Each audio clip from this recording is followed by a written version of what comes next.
Hello aviation buffs, wherever you are. I'm standing next to an Italian-made Fiat G91 strike fighter, a mainstay of NATO's air forces in the 1950s and 1960s.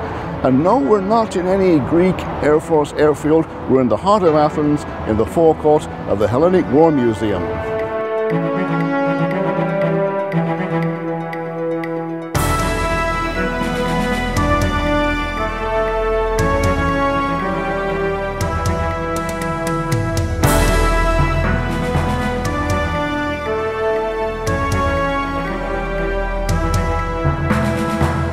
Well, here, hanging over my head, is a very well-preserved replica of Greece's very first warplane.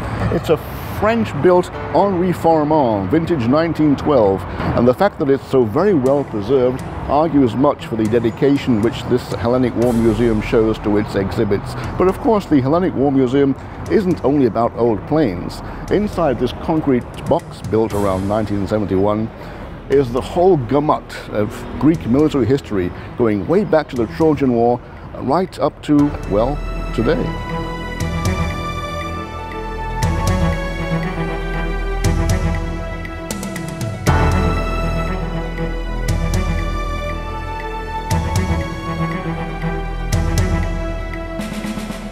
Do we need to be reminded? Yes, I think we do.